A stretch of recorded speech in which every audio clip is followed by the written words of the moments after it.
আচ্ছা, তোমাদের একটা প্রশ্ন করি। কল্পনা করো, তোমার নিজের বাবা তোমাকে বলছে বাড়ি থেকে বের হয়ে যাও।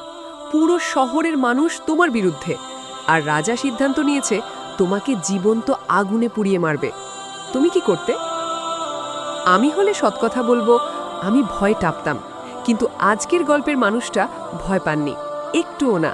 কারণ তিনি জানতেন আল্লাহ যখন সাথে আছেন, আগুনও ঠান্ডা হয়ে যায়। আসসালামু আলাইকুম সবাইকে।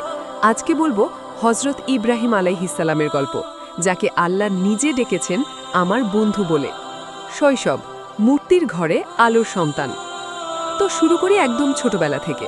ইব্রাহিম আলাইহিসসালাম জন্মেছিলেন প্রাচীন ইরাকে, উর নামের একটা শহরে। সেই সময়ের কথা চিন্তা করো, পুরো সমাজ পাথরের মূর্তি পূজা করত, চাঁদকে সিজদা করত, সূর্যকে সিজদা করত। আর সবচেয়ে ইন্টারেস্টিং ব্যাপার জানো কি? ইব্রাহিম আলাইহিসসালামের নিজের বাবা আজর ছিলেন মূর্তি বানানোর কারিগর। মানে বাড়িতেই মূর্তি তৈরি হতো, আর সেই মূর্তি আবার পূজা হতো। ছোট্ট ইব্রাহিম এটা দেখতেন আর মনে মনে ভাবতেন, এই মূর্তি তো বাবা নিজেই বানালেন, এটা কিভাবে আবার ভগবান হয়? এই একটা প্রশ্নই তাকে সত্যের দিকে নিয়ে গেল। তারা, চাঁদ, সূর্য, সত্যের খোঁজ। একদিন রাতে ইব্রাহিম আলাইহিসসালাম আকাশের দিকে তাকালেন। একটা উজ্জ্বল তারা দেখে বললেন, এটাই কি আমার রব? কিন্তু রাত শেষে তারা ডুবে গেল। বললেন, না, যে ডুবে যায় সে আমার রব না। তারপর চাঁদ উঠল, গোল, সুন্দর, আলোকিত। এটাই কি রব? কিন্তু ভোরে চাঁদও মিলিয়ে গেল। সূর্য উঠল, বিশাল, তেজস্বী। এটাই হয়তো, এটাই তো সবচেয়ে বড়। কিন্তু সন্ধ্যায় সেটাও অস্ত গেল। তখন ইব্রাহিম আলাইহিসসালাম বুঝলেন, যা ডোবে, যার নিজেরই ক্ষমতা নেই, সে কখনো স্রষ্টা হতে পারে না। ভাবো একবার, একটা কিশোর একা একা চিন্তা করে সত্য খুঁজে পেল। কোনো ওস্তাদ নেই, কোনো বই নেই, শুধু বিবেক আর আল্লাহর দেওয়া আলো। বাবার সাথে সেই কষ্টের কথোপকথন। সত্য পাওয়ার পর ইব্রাহিম আলাইহিসসালাম প্রথমে গেলেন তার বাবার কাছে। এটা ভাবলেই বুকটা একটু ভারী হয়ে যায় আমার। তিনি কত ভালোবাসা দিয়ে বললেন, আব্বা, আপনি এমন কিছুর পূজা কেন করেন যে দেখতে পায় না, শুনতে পায় না? কিন্তু বাবা রেগে উঠলেন, বললেন, তুই থামিস না তো পাথর মেরে তাড়িয়ে দেব। নিজের বাবার মুখ থেকে এই কথা। ইব্রাহিম আলাইহিসসালাম রাগ করলেন না, ঘৃণা করলেন না, শুধু বললেন, সালামুন আলাইক, আপনার উপর শান্তি হোক। আমি আপনার জন্য দোয়া করতে থাকব। যে বাবা তাড়িয়ে দিলেন সেই বাবার জন্যই দোয়া। এটাই চরিত্র। মূর্তি ভাঙার সেই সাহসী দিন। এরপর এলো সেই বিখ্যাত ঘটনা। শহরে উৎসব, সবাই বাইরে, মন্দির ফাঁকা। ইব্রাহিম আলাইহিসসালাম ঢুকলেন, কুঠার তুললেন, একে একে ভাঙলেন সব মূর্তি। শুধু বড়টা রেখে দিলেন আর কুঠার ঝুলিয়ে দিলেন তার গলায়। মানুষ ফিরে এসে দেখে সব চুরমার। তুমি এটা করেছ? ইব্রাহিম আলাইহিসসালাম বললেন, জিজ্ঞেস করো ওই বড় মূর্তিকে, কুঠার তো ওর গলায়। লোকেরা থমকে গেল, নিজেদের মনেই প্রশ্ন জাগল, সত্যিই তো। কিন্তু অহংকার সত্য মানতে দিল না। রায় হলো ইব্রাহিমকে পুড়িয়ে মারতে হবে। কিন্তু থামো, আগুনের গল্পটা এখনই বলছি। তবে তার আগে জেনে রাখো, এই আগুনের পরেও ইব্রাহিম আলাইহিসসালামের জীবনে আসবে আরও একটা পরীক্ষা।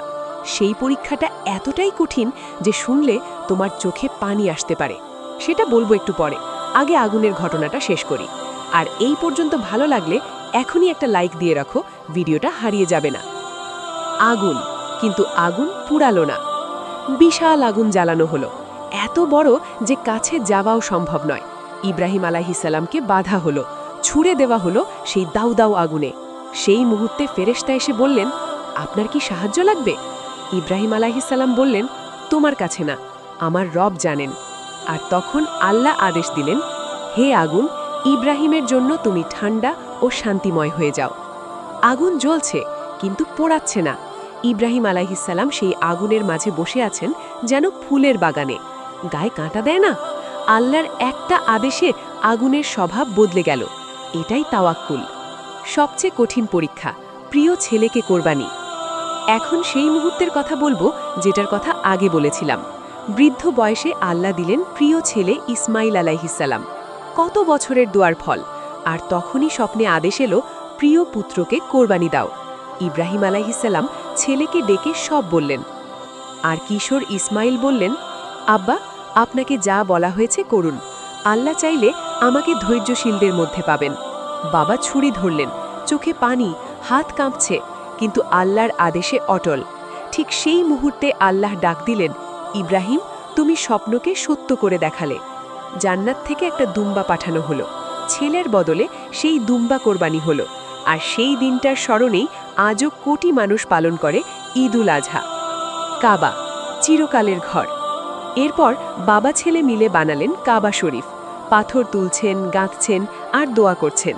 সেই কাবার দিকে মুখ করে আজও কোটি মানুষ নামাজ পড়ে। আজও লক্ষ লক্ষ মানুষ সেই ঘর তাওয়াফ করে। ইব্রাহিম আলাইহিসসালামের দোয়া আজও চলমান। তো এই ছিল ইব্রাহিম আলাইহিসসালামের জীবন। বাবা তাড়িয়ে দিয়েছেন, তবুও দোয়া করেছেন। পুরো সমাজ বিরুদ্ধে, তবুও সত্য ছাড়েননি। আগুনে ফেলা হয়েছে, তবুও ভয় পাননি। প্রিয় ছেলেকে ছেড়ে দিতে বলা হয়েছে, তবুও পিছিয়ে যাননি। আমরা মাঝে মাঝে ছোট একটা সমস্যায় ভেঙে পড়ি। তখন ইব্রাহিম আলাইহিসসালামের কথা মনে করো। আল্লাহ যখন সাথে আছেন, কোনো আগুনই পোড়াতে পারে না। আল্লাহ তাআলা আমাদের সবাইকে সেই ঈমান দান করুন। আমিন।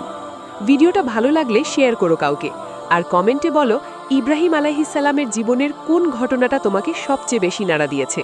আর পরের ভিডিওতে আসছে এমন একজন নবীর গল্প যাকে জীবন্ত গিলে ফেলেছিল একটা বিশাল মাছ। অন্ধকার পেটের ভেতর থেকে তিনি কিভাবে ফিরে এলেন সেটা শুনলে তুমি অবাক হয়ে যাবে। দেখা হবে সেই ভিডিওতে। আসসালামু আলাইকুম।